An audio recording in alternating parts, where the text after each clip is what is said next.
Anna, you've been exhibited at the Louvre's Museum de l'Art Déco. You've also set world record prices at auction, including records for high creativity. It's quite exceptional what you've achieved, and I wanted to know what you felt was missing in jewelry when you decided to start your own creations. First of all, I love your question.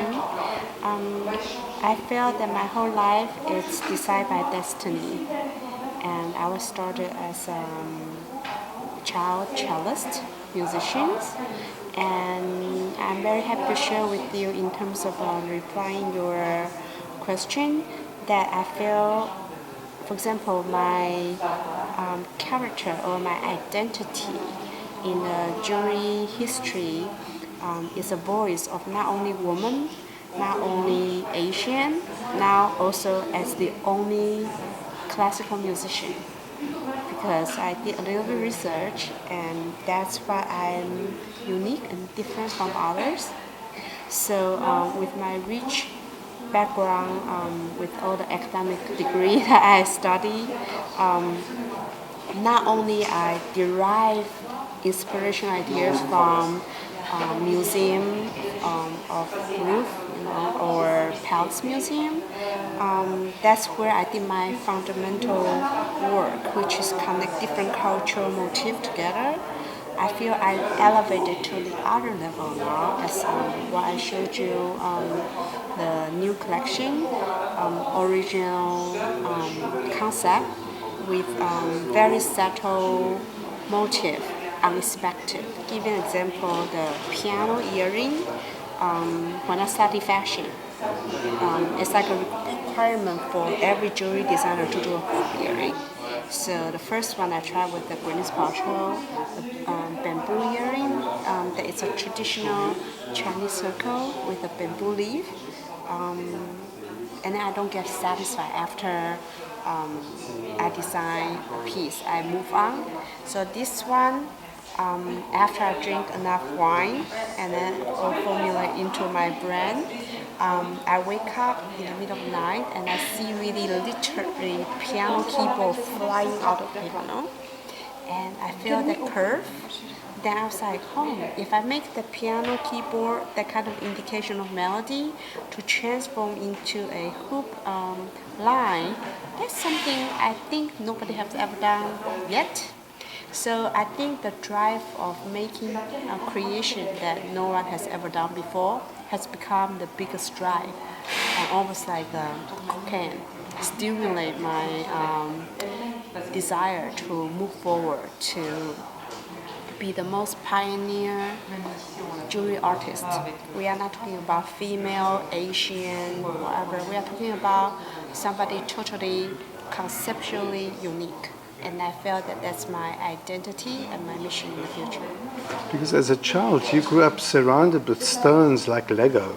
And I think that I understood that you were always playing with these stones, but at the same time, you were very inspired by 19th century French jewelry. And so you're a very good researcher too, and you're very involved in the French culture. And how did you get that inspiration? Why French in particular? Yeah, see, it's a little bit ironic. I wish I could speak French well. That's probably, a wish list in the future. However, the French aesthetic has always in my blood, as if I was born with it. So when I was a student from Parsons School, I came here. The first big shock was cultural shock, or whatever, the artistic enlightenment was when I saw the Joaillerie garden and Monet, and then my Monet necklace pop up, and then I don't know, I just feel the Art Nouveau, for example, Lalique. Even the subway with the beautiful Art Nouveau line, the decorative motif, it's just anything that is curvy with a very elegant twist. It catch my mind for a while. Then I become very wait into studying the Art Deco period, which is later. However, I feel the organic line of the Lalique jewelry with this from the dragon woman, wheel creature. Whenever I see from the historical book, it makes me feel so excited that I will really make myself from New York to Paris and try to see the actual piece, and that has been the foundation of my inspiration. And Anna, I see you've been awarded the Haute Joaillerie officially, the certificate. I saw that on your Instagram because I follow you. And which, congratulations. Many people don't understand the difference between Haute Joaillerie and fine jewelry, and they don't even understand the difference between jewelry designer and jewelry artist as what you are. Maybe you can explain that a little bit and why it was important for you to be officially recognized as Haute Joaillerie artist. Jewelry and fine jewelry, it's the main difference. Fine jewelry is more commercially friendly, to be very blunt. Haute jewelry is really asking myself more problems. It's the sophistication, the details. It's just different level of complication. I'm not talking about the final look of the jewelry. I'm talking about the details. I would say the biggest definition that differentiates between haute jewelry and fine jewelry is detail for perfection. Perfection takes time, energy, and resources, and thinking, and to have this complete formation. So to create one piece of haute jewelry can take at least 1 year or more. To create a piece of fine jewelry now in the express world, 1 month, and I think that's the difference. Haute jewelry is really like going through the process of baby birth. It's just you cannot skip one step. If you try to go express, the outcome will be incomplete, and nobody can hide. So I feel that for my personal personality, I'm born to do haute jewelry. It's just for me. And then in terms of jewelry design and jewelry artist, I think jewelry design is more a practical approach of making beautiful jewelry. Jewelry artist, whenever it's associated with art, I feel it's something that you cannot make by effort. Either you are born with it or you are not born with it. And that's for the natural instinct. And then you need enough experience, enough studies. For example, if I don't study enough art history, if I don't study enough amazing artists, if I don't have enough work to learn from my mistake, I cannot have a solid root foundation like a tree in order to create something that's out of nowhere. For artists, I feel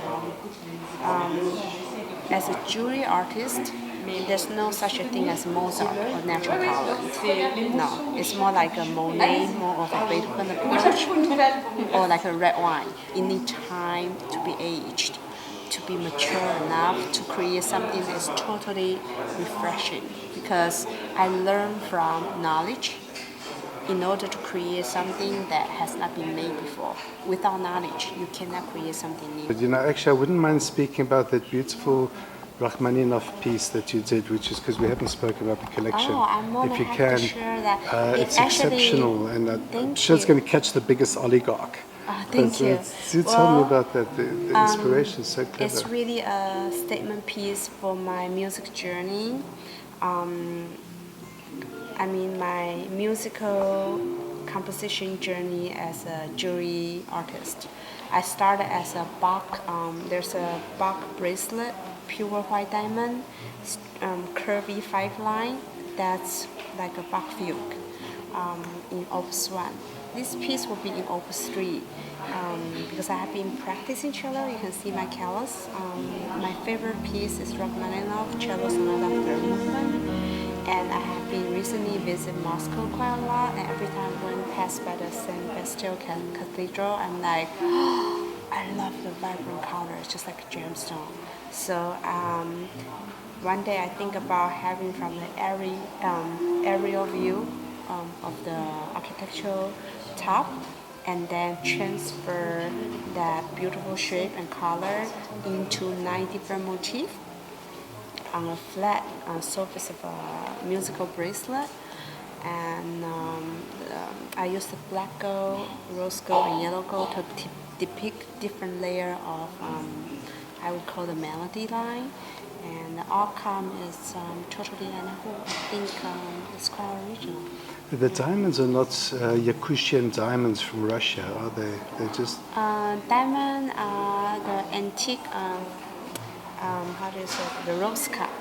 Yeah, so not specifically from Russia. Yeah. Maybe someday, I got the resources totally from Russia, I will do the other Tchaikovsky bracelet. You never know. So, Ellen, so I have a big challenge for you. Okay. You've created a lot of exceptional pieces based on classical music because you're a very famous cellist as well. No. I was a cello teacher, student. Okay. How about, will you get to the stage where you will compose music based on jewelry pieces that you have created? Or is that too challenging? I think that would be, that's a question I might be able to answer you a year later. As of now, I don't know how to answer because usually I compose my jewelry creation out of music theory, but to do the opposite way, I don't know. Let's also try that at you. Yeah. Just a few more pragmatic questions, actually. You use the very best French craftspeople to make your work. Yes. Why do you find the French craftspeople are any better than what you find in New York or even in China right now? Why do you think red wine has to be French? Actually, it doesn't. The Chinese are making some good red. Okay. And then I was going to say, last year you introduced some pieces for the first time that were less than $1 million. You even were kind enough to make your love knot that made your brand accessible to others. Yes. Are you planning in the long term to, let's say, become the next Cartier, and you could very well be?